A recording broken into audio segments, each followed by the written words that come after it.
What I've learned in my life is that you can't plan your life out in a sequential manner and say, I'm going to get the right degree, then I'll work for the right company, and then I'll meet the right person, and then we'll have the right children, and everything will end up just fine.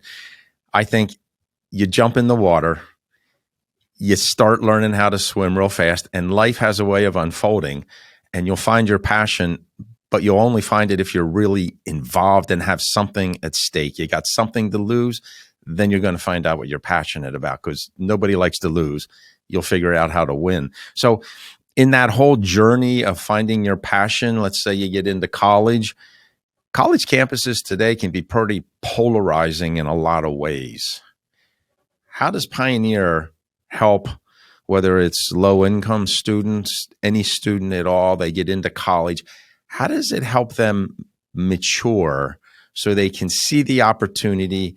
They're now in the water and they don't get so caught up with the distractions and the polarizations that go on.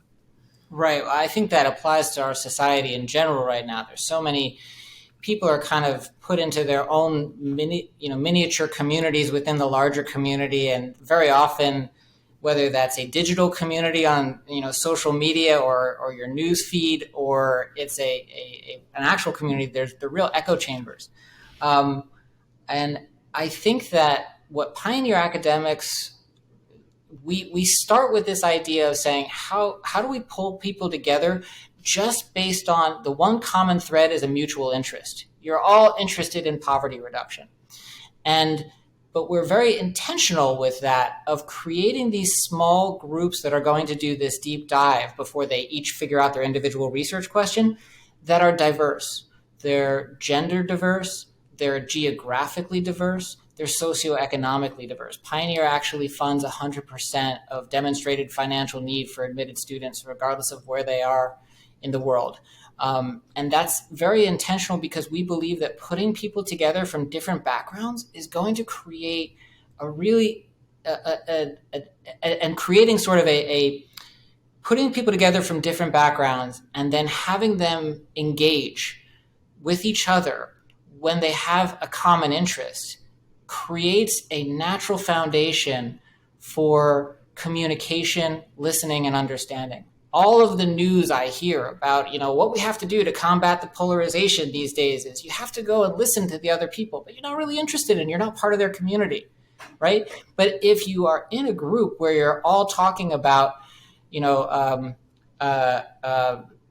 some aspect of history that's very interesting to you, and you're taking a deep dive into that, or in learning and memory, or whatever that area is, you're going to need to talk about that, but you're going to talk about that from your own experience. And the student who is in Bangalore is going to have a very different experience to talk about their interest in poverty reduction from the student in Berlin.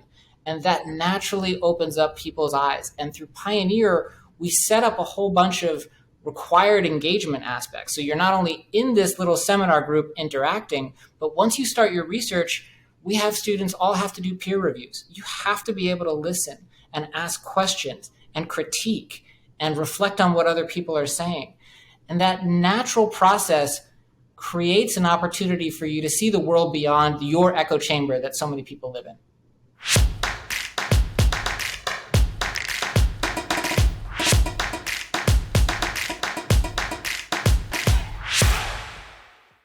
Hi, Ted Wolf here.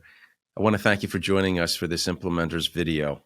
The Implementors podcast is presented by Guidewise, where we, along with our vetted member community, recognize that ideas are easy, but implementation is hard. To learn more about getting things done with Guidewise, please visit us at guidewise.io. And to conquer your implementation struggles, please like and share this video and subscribe to our channel. Happy implementing.